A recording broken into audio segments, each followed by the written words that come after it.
anos de pesquisa, como é que você está vendo a situação atual? Eu acho que o tema corrupção é perene. Ele pode ser abordado em qualquer fase, em qualquer época da história da humanidade. Mas esse momento atual que nós estamos vivendo, creio eu, seja bastante propício para potencializar nossa voz. Eu acho até que o interesse é maior do que simplesmente potencializar, ampliar a minha voz como escritor. É de ampliar, potencializar uma mensagem que nós queremos deixar para esta e para as próximas gerações de que a corrupção é um mal. E esse mal tem cura? Talvez ela não tenha cura, mas uma coisa é certa, depois dessa pesquisa, desses 5 anos trabalhando com o tema, eu cheguei à conclusão de que o mínimo que nós devemos fazer é lutar ao máximo para nós reduzirmos o que pudermos, para ver se a gente faz com que a corrupção impacte menos as políticas públicas e que sobre um pouco mais do que a gente chama de bem comum. O bem comum é considerado, é traduzido na ciência política e no direito como um mínimo de felicidade que se deve relegar às pessoas que vivem num Estado democrático de direito. Quando é que a corrupção aparece no mundo? Olha, é interessante. A minha pesquisa vai indicar, vai provar que a corrupção aparece no mundo quando o homem aparece no mundo. Eu me recordo de ter lido, num determinado momento, um artigo interessante do professor Roberto Romano, que leciona na Universidade de Campinas, em São Paulo, e ele dizer que só não existe corrupção no paraíso.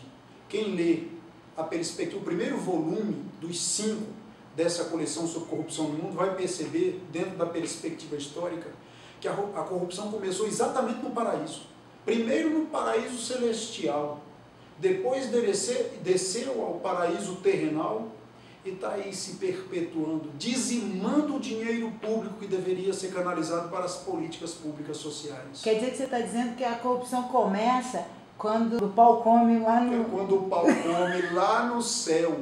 E a luta de Lúcifer, que em hebraico significa anjo de luz, veja que há uma distinção grande que a gente tem que fazer entre Lúcifer e Satanás, esse bicho chifrudo que mete medo na gente, né? Hoje. Porque quando ele ainda era um anjo de luz, Lúcifer, diz o profeta Isaías que ele fez a cabeça de 1/3 dos anjos do céu e se rebelou contra Deus. Olha, isso significa que Lúcifer corrompeu 1/3 dos anjos do paraíso celestial. E aí a história, o final da história é que Deus deu um pé na bunda de todo mundo e eles desceram para a terra, né? Então aí, resultado dessa história é que o paraíso, que era dominado por Adão e Eva, tinha de alguma forma uma relação mais complexa do que essa que a gente imagina, porque Deus, diz aí o Gênesis, a Bíblia, que Deus descia todos os dias ao cair da tarde, no final do dia, para conversar, bater um papo com Adão. E determinado dia, ele interroga Adão: Adão, onde tu estás? Adão estava escondido. Adão se apresenta diante de Deus, cheio dos seus temores, e Deus diz: vem cá, negão, estou achando que tu fez alguma coisa errada. Tu andou provando da árvore do conhecimento do bem e do mal, que eu disse que não era para provar. Aí começa a síndrome de Eva, que a gente começa a chamar de complexo ou síndrome de Eva. Um começa a jogar a culpa no outro. Adão diz: não fui eu, foi a mulher que tu me deste. Deus vai para a mulher. E aí pergunta: mas vem cá, eu te falei para não comer da árvore do conhecimento do bem e do mal e tu fez com que o teu marido comesse? Aí ela empurra a culpa para a serpente. Mas não fui eu, Senhor, foi o diabo. Olha, veja, o diabo corrompe Eva, que corrompe a Adão. Todos se corromperam. Então nós temos a figura de um Deus aí, que era um legislador, uma espécie de legislador, olho que já tinha dado o mandamento, não coma do bem e do mal, da árvore, do fruto. Nós temos um corruptor ativo, que é a serpente, e temos corruptos passivos, Adão e Eva.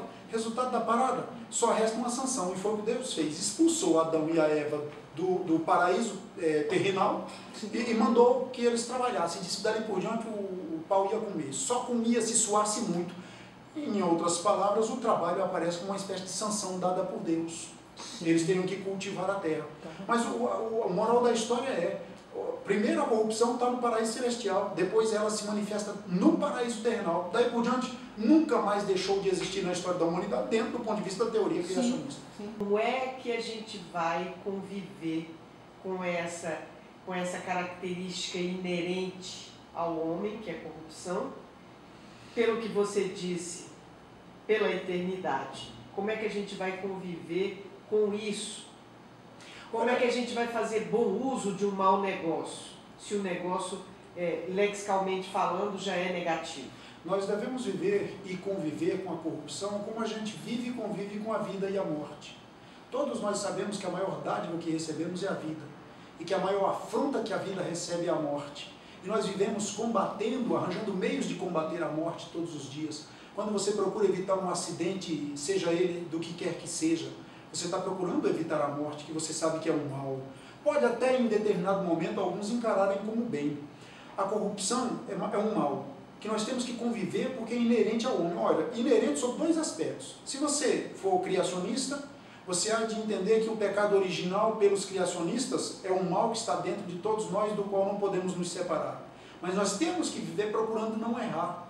Porque pecado significa, e aí falando de corrupção dentro da teologia, pecado significa errar o alvo. Eu imagino um flecheiro tentando acertar a mosca, o alvo.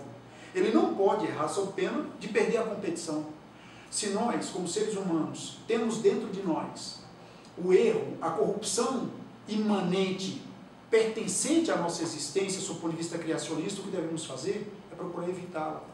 É possível fazer isso. Já sob o ponto de vista do evolucionismo darwiniano, nós havemos de concordar que todos nós somos corrompidos o tempo inteiro a ponto de caminharmos em direção à morte. Porque se eu fizer assim no meu braço, bilhões de células estão caindo. Isso significa que o oxigênio que me dá vida é o mesmo oxigênio que me destrói.